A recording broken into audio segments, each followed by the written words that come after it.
Bueno, primeramente, la presentación del día de hoy tiene por objetivo ubicar a todo el Pleno que aquí se ha reunido dentro de un contexto muy claro, que es el poder entender por qué necesitamos una reforma a la Caja del Seguro Social. Si ustedes no entienden ese punto de partida, es muy complicado que entiendan el por qué el Ejecutivo ha tenido la iniciativa de mandar este proyecto de ley aquí a la Asamblea y pedirle sesiones extraordinarias. Entonces, lo primero que vamos a hacer dentro de esta presentación es poderle dar de una manera bastante resumida el contexto. Luego veremos efectivamente de qué trata la reforma y cuáles son los objetivos que se persiguen en esta reforma. Vamos a entrar dentro del nuevo sistema de pensiones y explicar cómo funciona. La reforma abarca muchos otros temas, incluyendo los de salud, con una pequeña presentación que vamos a tener al final, como de temas de gobernanza, administración, pero creemos que uno no se come la carne completa a la primera. Hay que ir fileteando, hay que ir viendo efectivamente cuál es el corazón mismo, la parte más complicada, y después tendremos otras reuniones más específicas para ver el porqué de cada uno de los artículos.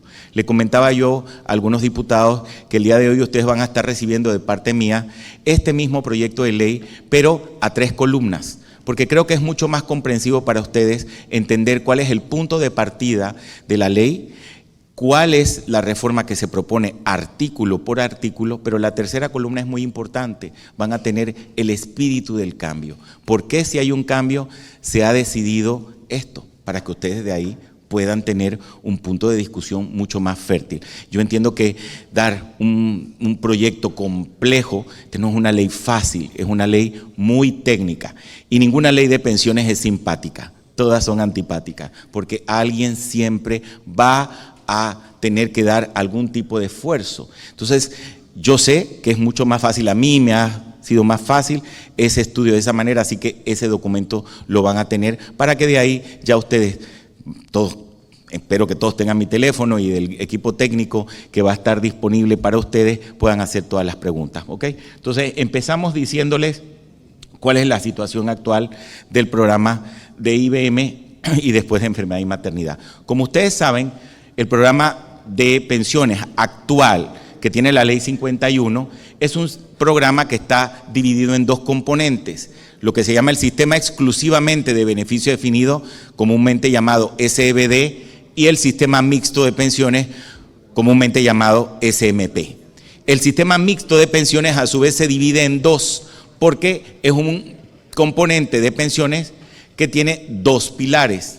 El primer pilar, que funciona exactamente como el sistema exclusivo de beneficio definido para todo el que gane un salario hasta $500. Pero del $1 de 501 en adelante, el sistema se comporta como una cuenta de ahorro personal. Eso es lo que se llama el segundo pilar del sistema mixto. El sistema exclusivo de beneficio definido es en donde están los que le llaman viejos, ¿no? Los que eran mayores de 35 años antes del 1 de enero del 2007, ¿ok? Y los del sistema mixto son los que tenían menos de 35 años al 1 de enero del 2007. La reforma fue en el 2005, pero hubieron 2 años para, de alguna manera, que fuera obligatorio ya estar en el sistema mixto, ¿ok? Entonces, digamos que por eso se dice que el SBD es el de los viejos, yo estoy ahí, así que yo estoy viejito ya, y el de los nuevos es de alguna manera a las personas que tenían menos de 35 años en esta época, ¿no? Importante, ¿por qué cambiar este sistema? Si nosotros seguimos con el sistema exclusivo de beneficio definido actual, ese parte del sistema de pensiones, bajo las mismas condiciones, para el 2025, es decir, el próximo año, estamos a 2 meses del próximo año, los pensionados actuales solo podrán cobrar el 87% de sus jubilaciones, ¿sí? Para el 2029, si esto sigue así, pues los jubilados solo podrán cobrar menos de la mitad de lo que cobran. Hay que hacer algo.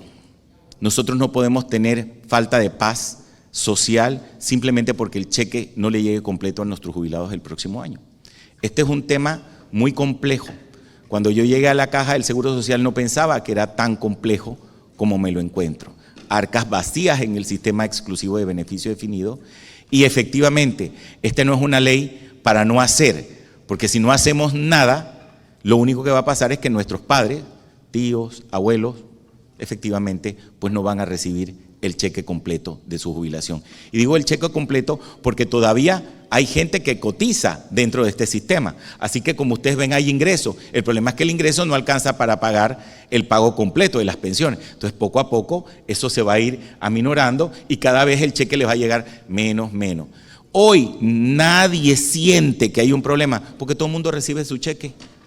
Hasta que a partir del 1 de enero no comiencen a recibir el cheque completo, entonces vamos a tener problemas.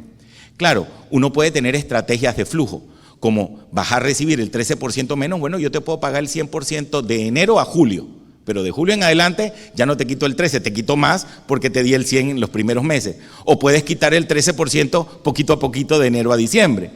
Nosotros podemos realmente atacar el problema como querramos, dilatar cualquier tipo de situación como esta como querramos, pero de que en el 2025 tenemos que enfrentar el problema, señores diputados, los tenemos que enfrentar, porque yo lo único que hago es ser buen administrador, esa es mi función de ley, pero si no hay plata con qué administrar, pues no puedo hacer nada. Así que ustedes me tienen que ayudar a que esto eche para adelante, porque nos necesita el país, nos necesita esta cantidad de gente. Dentro de los próximos 10 años, este déficit irá incrementando cada vez más, tanto que llegará a ser 2 billones de dólares en un solo año, en la siguiente década. Eso es el 1.8% del PIB, eso es toda la plata del mundo. Este país no lo tiene. Y así como va esto, eso va a ir incrementando más y más y más, de tal manera que pues este país no puede pagarlo. Así que tenemos que buscar una fórmula lo suficientemente inteligente para ir y agarrar esta deuda que tenemos hoy y ver cómo la amortizamos de una manera suave en el tiempo para que todos podamos de alguna manera digerirla. Muchos dicen que, bueno, junta los dos sistemas. Total, el de los jóvenes tiene dinero, júntalos en un solo sistema y sigue pagando las pensiones. Si hacemos eso, resulta ser que ganamos oxígeno. Este gobierno gana oxígeno. Se puede ir el 2029 y no pasó nada, como dice el presidente, pero lo que le deja es una guerra civil a este país, porque por ahí del 2031 o 32 se acaba la plata y ahí sí se acabó toda, la de los jóvenes y la de los viejos. ¿Y qué hacemos? Eso es lo que dice esta gráfica. Tanto que por ahí del 2040 el déficit ya va a representar casi el 10% del Producto Interno Bruto. Entonces, realmente esas soluciones que proponen para obtener cash, que es lo que necesitamos hoy para pagar las pensiones, no son decisiones inteligentes. Son decisiones simplemente para seguir pateando la pelota. Y el presidente no espera seguir pateando la pelota, ni quiere de alguna manera pues, que este tema, como él mismo ha dicho, se politice. Es tan grave que no puede caer dentro de la filosofía política, sino más bien dentro de la política para buscar una solución correcta al problema. Y ustedes son los que van a viabilizar y hacer esto posible. Pero nadie habla, todo el mundo, yo llevo 20 años tratando este tema de las pensiones. Y sí, viene el lobo, bueno, ya llegó. Pero nadie me había dicho que también el programa de enfermedad y maternidad tenía problemas. Y problemas graves, ¿sí? En solo 5 años más, el programa de enfermedad y maternidad va a agotar las reservas. El sistema ha venido perdiendo dinero desde el 2022. Este año perderá casi 500 millones de dólares, deudas que venían de años atrás y que no se han contabilizado, pues se van a tratar de contabilizar todas este año, y si no, bueno, parte el año que viene. Pero lo cierto es que cuando borres esas deudas, el nivel de intensidad de gasto que tiene el programa de enfermedad y maternidad es altísimo. La Ciudad de la Salud no estaba contabilizada, cuesta entre 130 y 150 millones de dólares operarla anualmente. El programa del Hospital Amador Guerrero también va a representar gastos importantes, va a ser uno de los mejores hospitales del país, pero requiere influjo de efectivo. Las nuevas policlínicas de David, Antón, Boquete, todo lo que se está siempre pidiendo requiere no nada más mantenimiento, personal especializado, médicos, enfermeras, insumos, etcétera, etcétera. ¿Y de dónde va a salir todo ese dinero? Sale del mismo pot de enfermedad y maternidad. Por eso, cuando ustedes ven la proyección hacia el 2030, ya en el 2029, cuando este gobierno se va, ya no hay $1 de reserva. ¿Y qué hacemos? Tenemos que ser lo suficientemente intrépidos dentro de esta reforma para buscar las economías de escala requeridas para no tocar el bolsillo de los panameños, sino realmente resolver el problema de una manera apropiada. Y ustedes dirán, pero si los ingresos crecen, los salarios todos los años crecen, y el 8,5, ¿por qué no da? Bueno, porque es que el 8,5 de los salarios, que es lo que se cotiza en salud y lo que hace los ingresos, fíjense que eso va creciendo todos los años, no crece a la misma proporción del gasto. Ustedes van a un hospital privado y ¿cuánto les cuestan las cosas? De un año para otro, 30% más. Los costos médicos son elevadísimos hoy en día en todo el mundo. La tecnología médica de avanzada cuesta. Vivir más hoy día nos cuesta. Yo no sé si llegamos a viejos con de alguna manera mejor salud. Llegamos más vivos, vivimos más, pero no necesariamente con la mejor salud. Pero eso es lo que busca la tecnología, tratar de llegar a que vivas más y tratar de que lo hagas con la mejor salud. ¿Me explico? Pero eso está costando hoy mucho más que lo que tenemos de influjo de ingresos y hay que resolver este tema. Entonces, la reforma busca poner de contexto estos dos temas, pensiones y salud. Y en el tema de salud busca que entendamos que en principio una administración puede gastarse el ingreso, puede gastarse las reservas, pero si lo hace bien debería dar más salud para la población. Es decir, deberían haber más medicina, no debería haber mora quirúrgica, no deberían acumularse las citas. Pero ¿cómo es posible que en la parte de salud nos estemos gastando semejante golpe de dinero, estemos agotando las reservas, pero el pueblo no tenga medicina, no tenga cita, no tenga cirugía? Es como un poco complicado. Entonces hay que realmente establecer una reforma que también viabilice todos los temas de buena gestión y administración. Como les dije, no lo vamos a tocar en esta sesión, pero la ley toca aspectos muy relevantes sobre cómo hacer esa administración efectiva para rendir cuenta sobre estos dineros que se están utilizando de cada uno de los programas.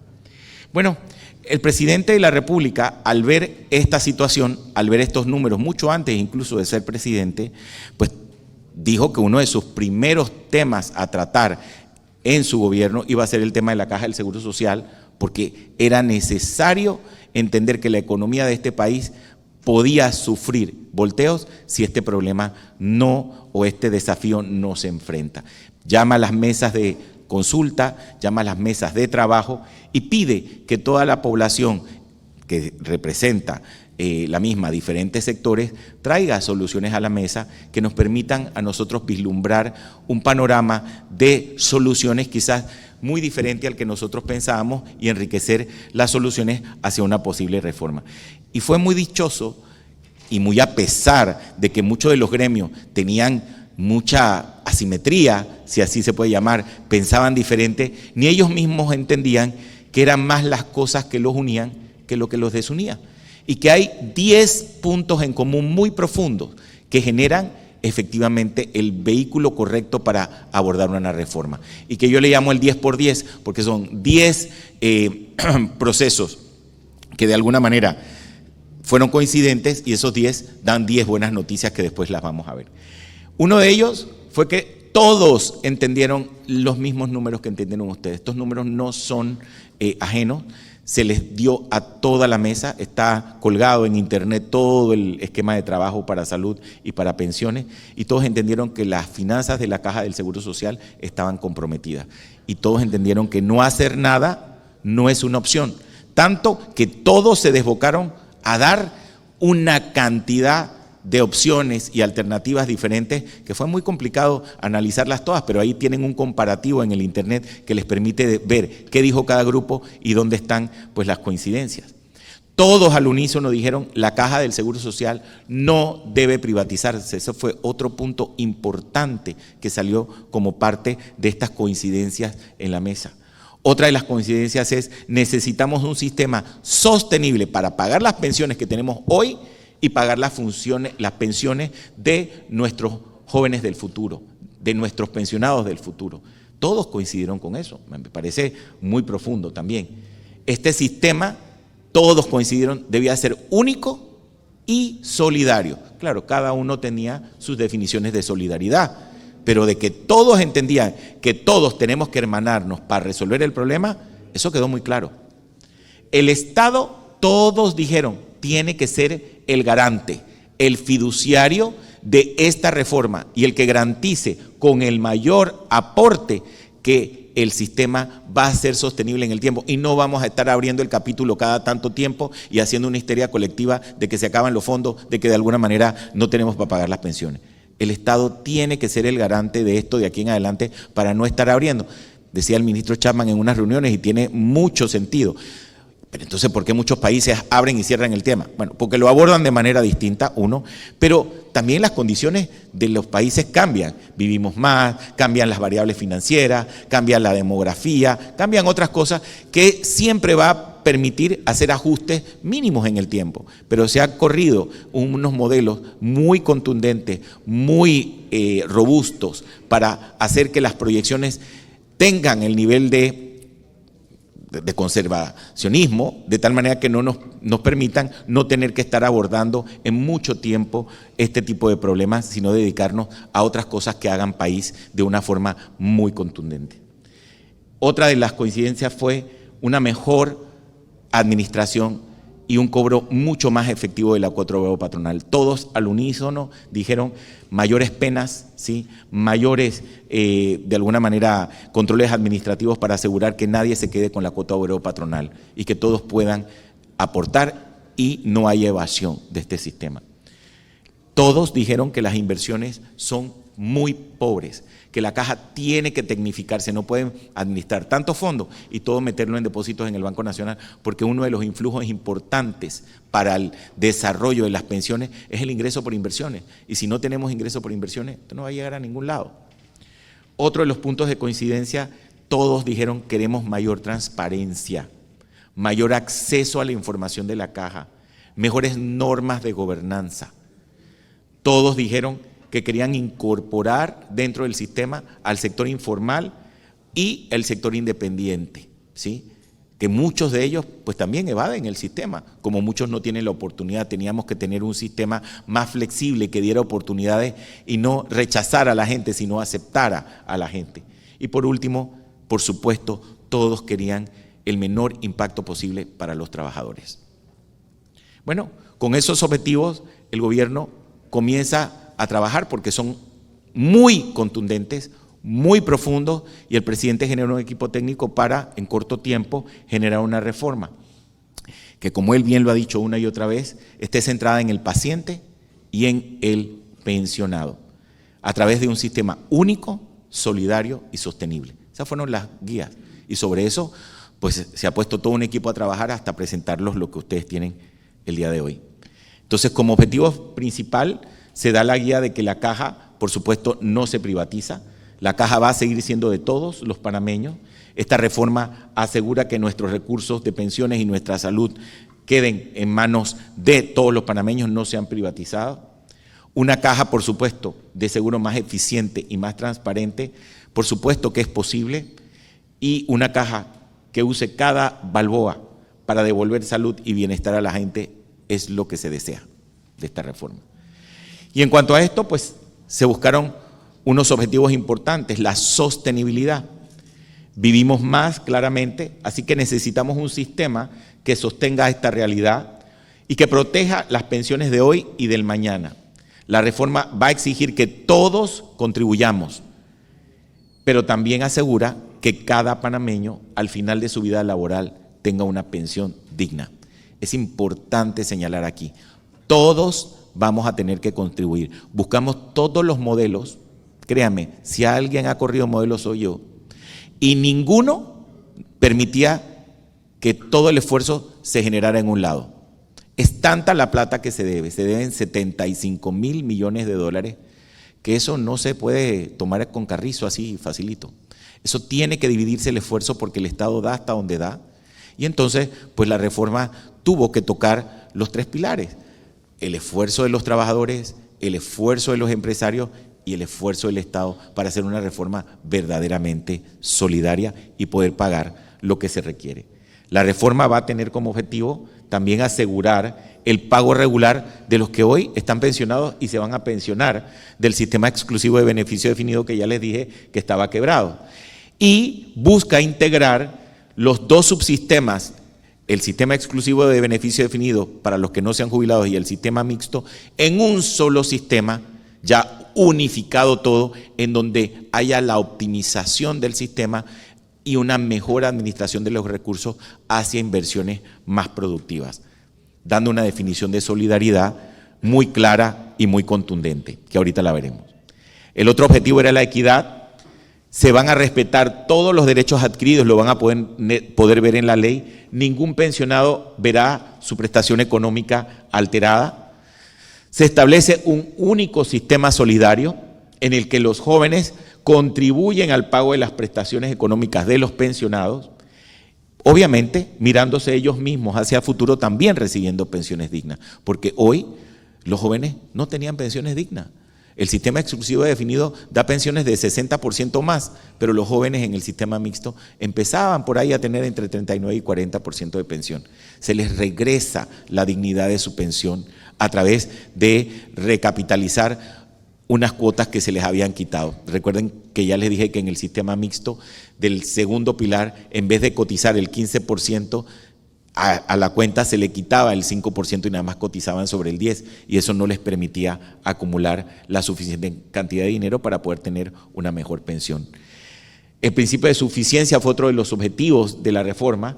Se institucionaliza una pensión mínima de retiro por vejez y todas las prestaciones económicas se ajustan anualmente con el índice de precios al consumidor para que mantengan su poder adquisitivo. Ya no queríamos jubilados cerrando calles porque no les alcanza para vivir. Una vez al año las pensiones se actualizan para acomodarlo al costo de la vida. ¿Ok? Eso es importante. En cuanto a cobertura del sistema, que es otra de las aristas importantes al resolver un problema como este, menos restricciones para formalizar las cuotas de los trabajadores independientes. Y como verán, ellos podrán pagar sus cuotas directamente en la Caja del Seguro Social sin mediación de la DGI para esto y con unos buenos niveles de incentivo para que lo hagan. La propuesta también introduce una innovación, una pensión que le llamamos básica universal no contributiva para panameños que no logren cotizar a la Caja del Seguro Social, asegurando pensiones mínimas ahora superiores a 120, al programa de 120 a los 65, inicialmente en $144. Cabe mencionar que es el mismo programa de 120 a los 65, solo que en vez de pagar 120, pagará 144. Se administrará a través del MIDES. El MIDES seguirá focalizando y diciendo a quién se le tiene que pagar. Pero la caja va a ser la registradora y pagadora. Es decir, para que el MIDES no tenga toda una estructura para poder pagar y buscar a toda esa gente y darle los cheques, la caja, que tiene todo un sistema a nivel de todo el país, pues recoge ahora todos esos pagos y los deposita en las cuentas correspondientes en cada uno de los territorios de este país. Entonces, eso es importante. Los recursos vendrán del Estado y simplemente la caja será un camino para que ellos lleguen a su destinatario final. Eso no quiere decir que la Caja del Seguro Social no hará un doble chequeo, porque ustedes saben que siempre el juega vivo puede estar por ahí y hay gente que realmente está en ese programa y no necesita el dinero, pero bueno, se van a hacer los chequeos, pero la idea es de que esto va a seguir en el MIDES y simplemente se complementa ese pilar dentro de todo el esquema de la Caja del Seguro Social.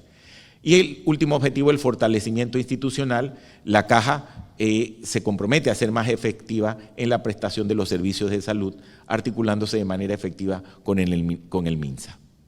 El resultado de esos objetivos, ¿sí?, va a ser que todo pensionado siga recibiendo la pensión que actualmente tiene, que los que menos tienen tengan asegurado un mayor ingreso en la vejez, una pensión mínima para aquel que contribuye y una pensión básica para aquel que no contribuye, una mejor pensión para aquel que haya contribuido al sistema mixto y una pensión igual o mejor para aquel que contribuye al sistema exclusivo de beneficio definido. Todos ganan, ¿sí? Un ajuste anual al costo de la vida de la pensión para que no pierda poder adquisitivo, evitar, por supuesto, el colapso del sistema de salud con una mejor coordinación con el MINSA y mejor uso de los recursos de salud del país, y la sostenibilidad del sistema sin aumento de impuestos con un aporte importante del Estado, como veremos. ¿Cómo es este nuevo sistema de pensiones? Bueno, es un sistema único, como lo ven en esta gráfica. Un sistema único que le hemos llamado de capitalización con garantía solidaria.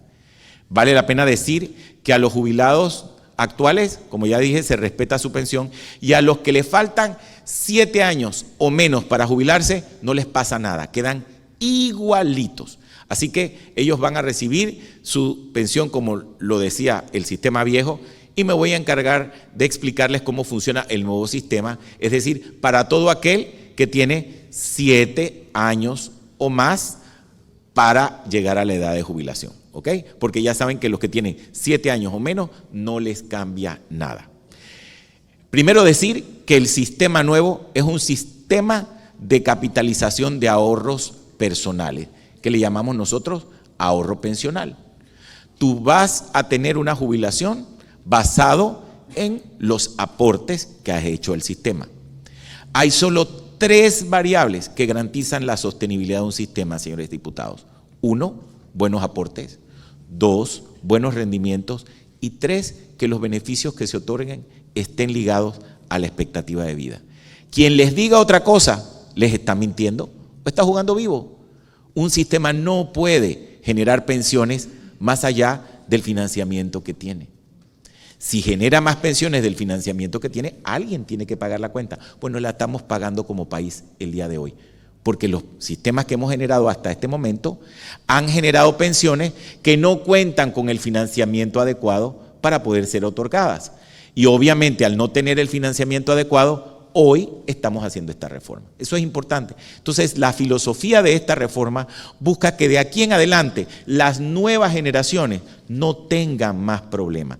Es decir, cortamos el problema en un solo tajo. De aquí para adelante no tenemos problema y enfoquémonos en resolver el problema que hemos creado como sociedad hasta este momento y que no hemos abordado, que es el déficit actual que tenemos. Y paguemos ese déficit. Eso es lo que busca la reforma. Entonces, busca que los nuevos entren bien, tengan sus dineros y que lo que debemos hoy, poquito a poquito en el tiempo, lo vayamos repagando para que todos los jubilados tengan sus cuentas de jubilación debidamente dotadas. Si eso lo pensamos así, vamos a administrar todo en un solo fondo para ser óptimos. Quiere decir que los fondos del sistema mixto y los fondos del sistema solidario o de beneficio definido se juntan en uno solo, pero se identifican persona a persona en un ahorro pensional. ¿Estamos de acuerdo? En donde toda tu cuenta, así como ustedes van a un banco, se capitaliza. Y esa capitalización va a permitir que ustedes de alguna manera obtengan su pensión. Entonces, ese sistema en donde ustedes van aportando se llama sistema o componente contributivo de capitalización solidaria. Y la pensión de retiro por vejez se obtiene de ese sistema de capitalización. Sin embargo, en ese sistema de capitalización puede pasar que la pensión que obtengan sea menor a $265, que se ha establecido como una pensión mínima, ¿ok? Si eso pasa, entonces alguien, y tú has contribuido eficientemente, hay unas reglas, tienes que estar hasta los 65 años contribuyendo, 240 cuotas, si has sido constante en tu contribución, pero esa contribución no ha comprado o no te permite acceder a los $265 de pensión, entonces el Estado te va a completar la diferencia. Eso es lo que se llama la pensión de beneficio solidario. Si tu pensión te da, por ejemplo, $192 y la mínima es 265, el Estado, sin que tú contribuyas, te va a poner la diferencia hasta 265. Entonces, el componente no contributivo, eso es, ahí no tienes que contribuir nada. La gente que no ha aportado a la caja del Seguro Social porque vive de forma marginal, recibe lo que se llama la pensión básica universal, que es el 144 a los 65, siempre 65 años es la referencia, porque hoy el gobierno te da esos beneficios a los 65 años. Y ese beneficio solidario te lo completa también cuando llegues a los 65 años de edad. Hombres y mujeres por igual, porque hoy el beneficio de 120 a los 65 es para hombres y mujeres por igual a esa edad. Entonces, el componente no contributivo, el panameño no tiene que poner nada ¿Y para quiénes son? Para los que no pueden aportar a la caja y que tengan algo para subsistir, y los que de alguna manera no llegan a tener el mínimo de jubilación del sistema contributivo. Por eso hay una raya ahí que dice que la pensión garantizada solidaria se complementa con la pensión de beneficio solidario, ¿ok?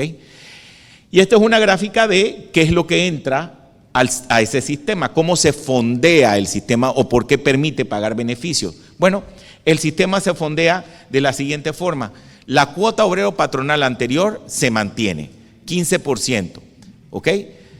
Para que sepan, hoy pagan 15% para pensiones, 13,5% de cuota obrero patronal, más el 18% del 13º mes, ese 18% es un 1,5% más. Por lo tanto, por eso es que tú contribuyes hoy 15%.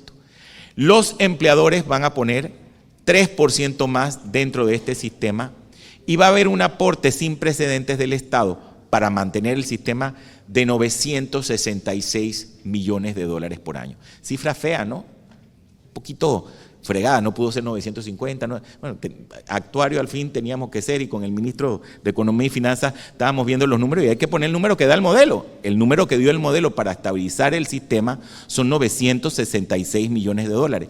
Y vale la pena que les diga, cualquier cosa que ustedes flexibilicen de lo que les hemos presentado, sube esa cifra. Y entonces ustedes, señores diputados, que han estado obviamente muy metidos en el tema presupuestario, sabrán si realmente podemos subir o no subir estos 966. Entonces, sí es importante. El dólar tiene 100 centavos, señores, no 120. Entonces, lo que toquemos del sistema que le hemos entregado, alguien va a pagar la cuenta. Si ustedes quieren flexibilizar por un lado, el Estado tendrá que poder más, y por eso tengo al ministro por aquí para saber si realmente eso se puede hacer. Si no, tendremos a los empresarios, si no, tendremos a los trabajadores. Obviamente aquí no sale, pero lo vamos a ver más adelante, el esfuerzo que se le pide a la población es que trabaje 3 años más. 3 años más para recibir beneficios mejores o iguales a los que recibía. Sin embargo, como ustedes van a ver, esa es una edad máxima para ejercer la opción de jubilación, es máxima opcional. Ustedes tienen la opción de irse a los 65. Pero ¿se quieren ir antes? No pasa nada, se pueden ir antes, nada más que la pensión se ajusta, ya no vas a recibir lo mismo que recibías con el sistema anterior. Pero el sistema va a ser innovador, porque te va a permitir, si te quedas los 3 años más, pues nada más pones tu cuota de siempre y recibes beneficios iguales o mayores a los que recibías. Pero si te vas antes, porque quieres irte a los 57 años mujer y 62 años hombre, puedes hacer un ahorro adicional tipo el PRA o el CIACAP, que te permite completar lo que te hacía falta para que te den tu pensión. O sea que al final tiene toda la flexibilidad del mundo, pero ese valor en tiempo que tenías que poner de 3 años es plata. Por eso les dije, tenemos 75,000 millones que debemos. ¿Cómo se pagan los 75,000? Con los 966 de aporte del gobierno, con el 3% de los empresarios, que es como 500 y pico millones de dólares, y con lo que pongan los trabajadores con esos 3 años que están pagando. Sea que los pagues en 3 años o sea que hagas un ahorro voluntario para que de alguna manera tengas el mismo efecto que tenías antes. Así se paga la cuenta. De cualquier otra manera, efectivamente, pues lo único que hace es rebalanceas las cargas. ¿Por qué decimos que el Estado va a poner 1.184 millones? Porque no se olviden que también el Estado tiene que poner el incremento del plan de 120 a los 65 para llevarlo a 144 a los 65. Eso vale 60 millones de dólares más.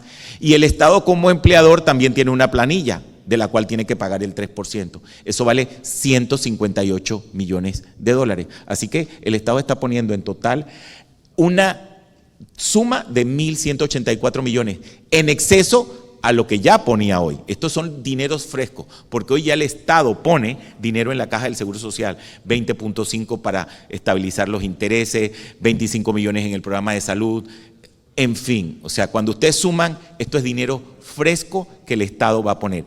¿Por qué dicen 144 a los 65, que se me había olvidado decirle. Bueno, se tomó la decisión, ese número no sale antojadizo, también tiene un criterio técnico.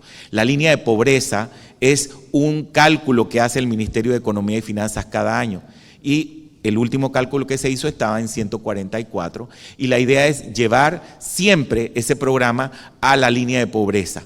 De tal forma que si la línea de pobreza se mueve o el índice de precios al consumidor crece más que la línea de pobreza, esas pensiones de 144 también van a crecer al máximo entre el ajuste que dé la línea de pobreza o el que dé el índice de precios al consumidor, el que sea mayor. Todas las pensiones en este sistema, todas, absolutamente todas, a partir de la promulgación de la ley, se ajustarán cada año.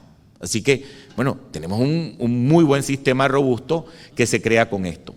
Voy a explicar un poquitito más el tema de cómo se obtiene la pensión, porque sé que se lo van a estar preguntando muchísimo. Y aunque veremos unos gráficos que quizás le tienen que dedicar un poquito más profundidad, voy a tratar de explicar el esquema general. Como ya les dije, todo el sistema está basado en el ahorro pensional. Ustedes hoy están aportando. Vamos a analizar qué es lo que esa cuenta ahorra y permite conceder de pensión. Bueno, como les dije, de este sistema que se llama componente contributivo de capitalización solidaria, van a salir 4 tipos de pensiones. La pensión del tipo A. ¿Quién es el tipo A? La persona que le faltan 7 años o menos para jubilarse. ¿Y qué dice el sistema? Se jubila con los beneficios actuales. ¿Estamos de acuerdo? Entonces los del tipo A son los que no tocamos. ¿Me siguen, verdad? Vale. Entonces ahí no hay que explicar mucho, no hay que más. Eres de ese grupo, ni te preocupes, la reforma no te toca. Los del tipo B, un poquito más complicado. Los del tipo B son aquellos que les faltan más de 7 años para jubilarse y que pertenecían al sistema exclusivo de beneficio definido. A estas personas lo que vamos a hacer es vamos a capitalizar sus cuotas a un 4% de interés sobre salarios con máximo de $2.500 o sea, el pasado, los salarios nunca vamos a tomar el salario total, sino salarios hasta $2.500, porque recuerden que en ese sistema tú no podías tener una pensión de más de $2.500, ¿se acuerdan? Entonces, de aquí para adelante se toma el salario completo, pero en el pasado el Estado va a reconocer la capitalización o lo que tú aportaste solo hasta salarios de $2.500. Y luego, cuando llegas a la edad de jubilación, con lo que tengas ahorrado, se divide entre 1.000, eso quiere decir que sacas cuánto tienes ahorrado por cada 1.000 y lo multiplicas por un factor que se llama el factor de pensión, que te dice cuánta pensión mensual compras por cada 1.000 de ahorro. ¿Estamos de acuerdo? Cálculo matemático sofisticado, pero agarras tu cuenta de banco y dices, bueno, ¿con cuánto esto me permite acceder a una pensión? Ahorita vamos a ver un ejemplo con tanto. Bueno, eso es lo que te lleva. Pero si esa pensión llegase a ser menor a la que tú estabas recibiendo en el sistema anterior, te quedas con la más favorable de las dos. Entonces, no afectas a nadie. Bueno, la única afectación, por supuesto, es que tienes que cotizar por 3 años más. Si quieres tener beneficios iguales o mejores. Si no, puedes acogerte a jubilarte antes, a la misma edad, 62, 57, pero con un ajuste de pensión, que es lo que le llamamos el descuento, como si fuera una jubilación anticipada. Aquí no vamos a estar engañando a nadie. Sí se incrementa la edad en el sentido de que tienes que aportar más, ese es tu esfuerzo, pero te lo flexibilizamos para que te puedas ir cuando quieras. Nada más que o aceptas el ajuste o pagas para que cuando te vayas hagas un ahorro voluntario adicional tipo el PRA o el CIACAP que te permita jubilarte con lo mismo que tenías pensado. Este es un ejemplo, por eso no voy a ahondar mucho. Lo que significa la primera parte es todo lo que generaste como cuotas antes de la reforma. Y lo único que estoy diciendo ahí es que solo tomo las cuotas, que es el 15% sobre salarios hasta $2.500. Y eso lo acumulo como si fuera un banco. Luego, después de la reforma, hago lo mismo con todo lo que cotizaste, ahí sí por el salario completo, el 15% de esos salarios, y lo acumulo hasta la edad que tú decidas retirarte. ¿Cuál es la acumulación? La suma de A, que es la primera parte, más B, que es la segunda. Esa es tu cuenta pensional, tu ahorro pensional. Nada más que como A, que es la parte que tenías antes de la reforma, realmente no existe propiamente, la tenemos que volver a rehacer de aquí en adelante. El Estado, ahí es donde te dice que esos dineros, si te quieres ir antes, te los descuenta de manera anticipada y te ajusta la pensión. Entonces la pensión sale como el ahorro pensional multiplicado por el factor SFP que ven ahí, que es el factor de pensionamiento. Entonces agarras el ahorro pensional, lo divides entre 1000, ¿por qué? Porque el factor está dado por millar de ahorro, ¿estamos de acuerdo? Y obtienes tu pensión. Ahí está el ejemplo, una persona que se quiere retirar a los 64 años, el factor de descuento es 85%. Es decir, que vas a perder el 15% del ahorro que el Estado te iba a reconocer. Así que te conviene quedarte hasta los 65 años y te dan por cada 1000 de ahorro $5.34 de pensión mensual. Entonces, si tú ahorraste a edad 64 $99,000, 99,000 lo multiplicas por 85%, eso es lo que habías ahorrado antes de la reforma, y le sumas lo que ahorraste después de la reforma, que son 50,000, eso te da 134,000, y como el factor a los 64 años de edad es 5.34, entonces multiplica 134 por 5.34 y eso te da tu pensión, 716. En el caso de que decidas irte a los 65 años, el cálculo es igual. Claro, como te fuiste un año después, pues ahorraste un poco más, es decir, 100,000, pero ya no lo descuentas porque te quedaste hasta los 65 años, así que te doy todo al 100%. Y después de la reforma, en donde ya sí había cash fresco, eso no es algo que te reconoce el Estado, habías ahorrado 50,000, entonces tienes $150,000 de ahorro y lo multiplicas por el factor de jubilación en esa edad. Mientras más grande es la edad, mientras más alta es la edad, más factor tienes porque no es tomas la esperanza de vida desde ese momento hasta la edad de jubilación. Mientras más temprano te jubiles, ese factor te da, por supuesto, menos jubilación mensual. Y ahí tienes los cálculos. Entonces, suponte que tú te querías ir a los 65 años de edad, y el sistema anterior te daba $765 cuando haces la fórmula del sistema de la ley 51. Bueno, si te da 765 y este sistema te dio 816, te llevas la mayor de las dos. Eso es lo que hace el sistema. Un poco sofisticado el cálculo, pero bueno, la matemática la van a tener que ver de todas maneras. Esto, escribirlo fue un parto. Lo van a ver en el artículo 170. Yo nunca había visto una cosa más complicada de escribir, porque hacer técnica legislativa y escribir un artículo que hable sobre esto en palabras es todo un reto, pero está bastante bien escrito. Si alguien les explica esta formulita, eso es lo que está ahí en el artículo 170. Grábenselo. El 170 es el corazón de la ley. Sobre el artículo 170 orbita toda la ley. Y parece mentira, un solo artículo genera el 84% de los cambios en la ley. El 84%.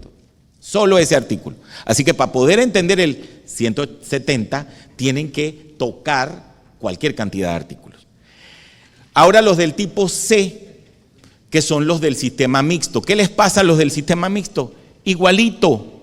Es el mismo sistema exclusivo para los que estaban en el sistema exclusivo de beneficio definido. ¿Cuál es la única diferencia? La única diferencia es que para los jóvenes los salarios se toman completos, porque recuerden que en el sistema mixto los salarios no tenían techo, tu jubilación no tenía techo, así que sería injusto que a un muchacho yo le quite de su salario y nada más se lo tope a 2.500. Así que es el mismo cálculo sin ponerle techo, por eso los valores acá te dan mayor, digamos, ahorro, en este ejemplo, para seguir el mismo esquema, porque ya no pusiste un límite sobre los salarios y reconociste todo el pasado en la cuenta. Esto le va a permitir a los jóvenes jubilarse a veces hasta con el 70-80% de su promedio salarial de los mejores 10 años. Una mejora importantísima. Entonces, decimos que, claro, tienen que también cotizar por 3 años más. Si cotizan por menos años, es decir, si se quieren ir antes, también tienen el mismo ajuste en la pensión. ¿Se entiende? Luego vienen los del tipo D, que son todos los nuevos que entran de aquí adelante en el sistema. ¿Cuál es la diferencia de todos los nuevos con los que estaban? Que a esos, como están entrando hoy y están entrando en un sistema sostenible, ya no les tengo que descontar nada. Si ellos se quieren ir a la edad que quieran irse, simple y llanamente ven lo que tiene su cuenta pensional ahorrado y ven cuál es el factor de pensión que les toca cada mes. Sencillo. Ya no les tengo que descontar, ya no hay un factor de descuento en la ecuación. Aunque ahí lo digo, fíjense que en la ecuación ya no multiplico por ese factor de descuento. ¿Por qué? Porque sería injusto quitarles $1. Ellos ya tienen todo su dinero allí y todo el que comienza a cotizar, ese dinero se lo puede llevar a la edad que sea. Ahora, ¿cuál es la edad mínima de jubilación?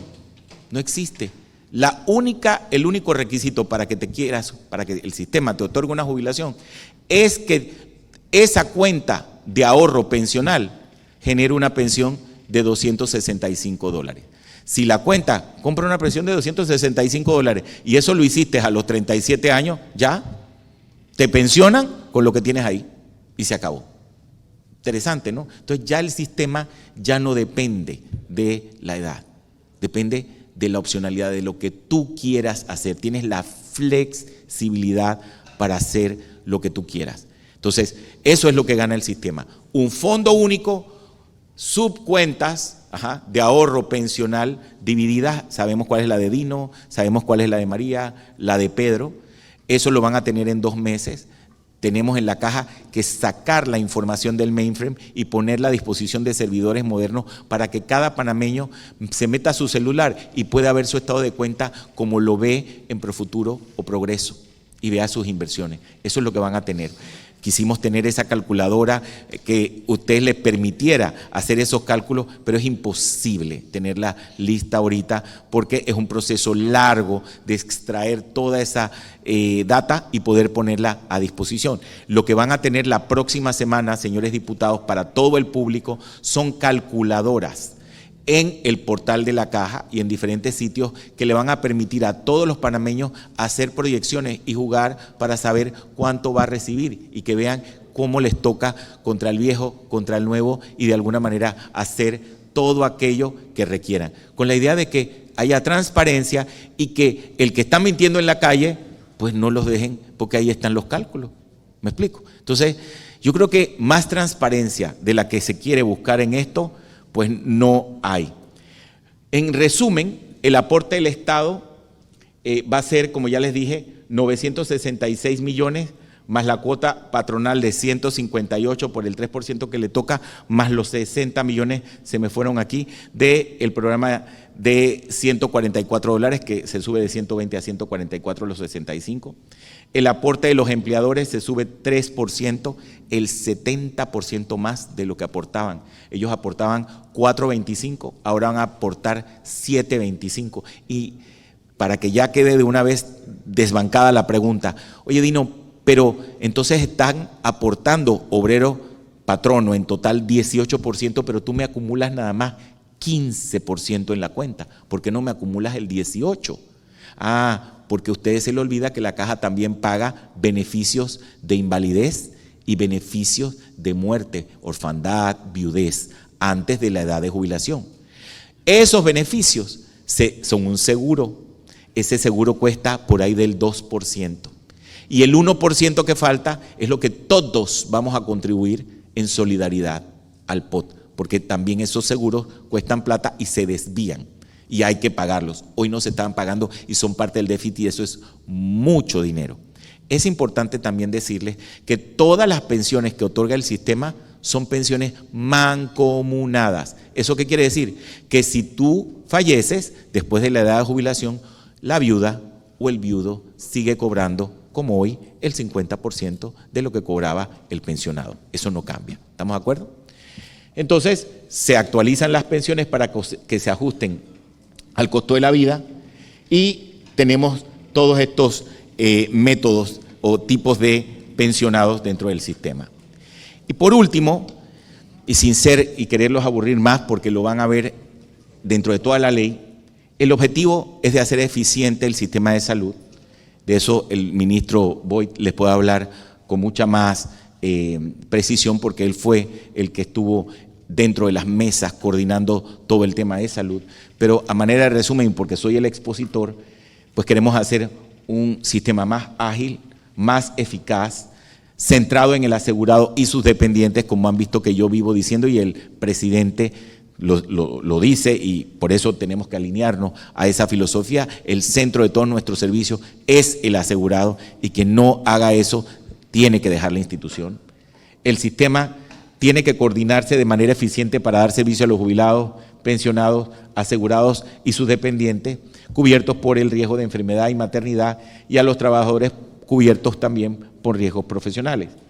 Se debe gestionar eficazmente para garantizar el equipamiento e insumos que el personal médico, profesional y técnico requiere para brindar una atención oportuna, y se tienen que tener los sistemas tecnológicos de manera unificada: telemedicina, teleradiología, inventarios, expediente único, sistemas de costeo, listos para poder permitir realmente una integración correcta. ¿Por qué esto viene desde hace mucho tiempo y no se hace?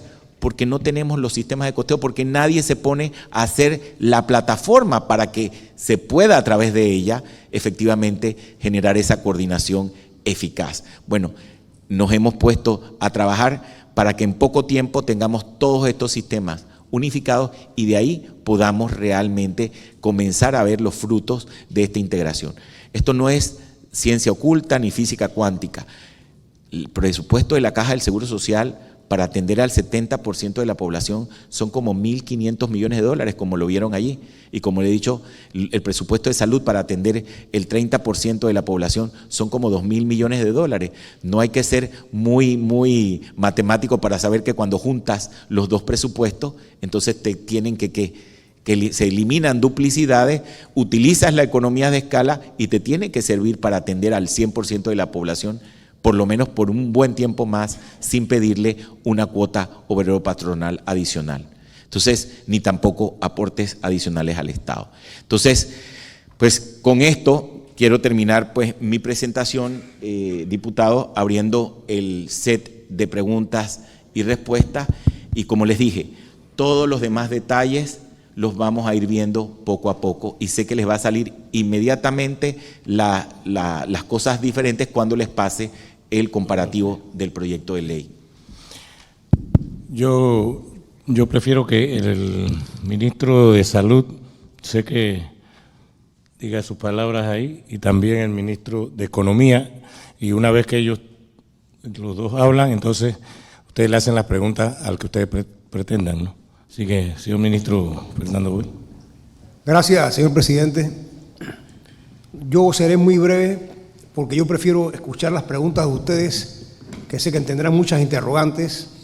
Nada más para decirles que efectivamente la ley la estuvimos revisando desde ambas ópticas, la parte de IBM y la parte de enfermedad y maternidad, porque la intención es que a través de una coordinación bien ejecutada se puedan encontrar ahorros, se puede hacer más eficiente el sistema, que no haya una diferencia entre un asegurado y un no asegurado, porque como ustedes vieron, el sistema inclusive actualmente de enfermedad, el programa de enfermedad y maternidad de la Caja de Seguro Social también tiene problemas muy serios, y que si seguimos como estamos ahora mismo, inclusive no sé qué se haría con la Ciudad de la Salud para el próximo año, o qué se haría con el Amador Guerrero, que lo construye, es con dinero del MINSA, pero tiene que operarlo la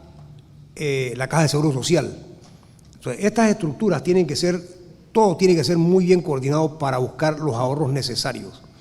No puede ser que una persona que trabaja en el Valle de Antón no pueda ir a un centro de salud, como es el Centro de Salud del Valle de Antón, que recién se entregó en perfectas condiciones, y tengan que ir hasta San Carlos a atenderse porque es asegurado.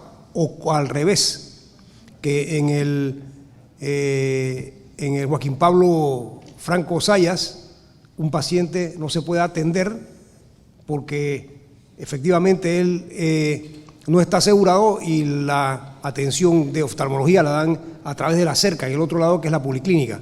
Entonces estas cosas tienen que integrarse, como de hecho ya lo estamos haciendo, inclusive hemos adelantado muchas cosas con el director Dino Mon, en el sentido de que la estructura de controles de los medicamentos, por ejemplo, que se habla mucho del encarecimiento de los mismos, cómo vamos a hacer para disminuir el precio de los medicamentos, y ya estamos trabajando en eso, pero sobre todo que los medicamentos no se venzan, que podamos tener un control adecuado de dónde hay que colocarlos, de que en esas estructuras de las farmacias alrededor de todo el país se puedan lograr mejores compras, porque sabemos exactamente lo que está pasando, que no se venzan, y ya eso se está logrando con un programa que logramos identificar y fue donado, nos costó 0 centavos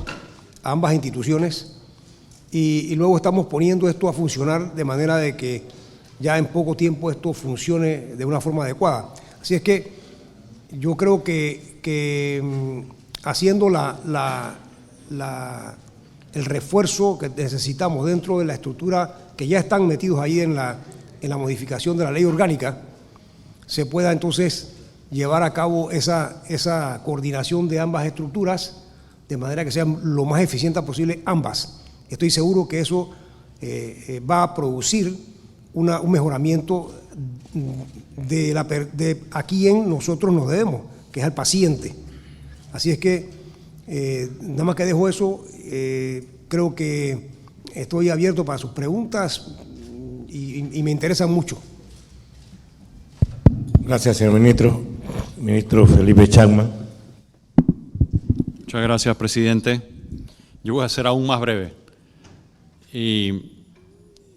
Hemos dialogado muchísimo en las últimas semanas sobre la actualidad y las perspectivas de las finanzas públicas. Y espero haber tenido éxito en compartir con ustedes mis preocupaciones sobre eso. Y cuando tuve la oportunidad de dialogar, no se había concretado el número de 966 millones de dólares, que es gigantesco. Y tal vez por eso, y era parte de mi preocupación aquel entonces y ahora, que traté de expresar reiteradamente de las consecuencias que esto podría tener en las finanzas públicas.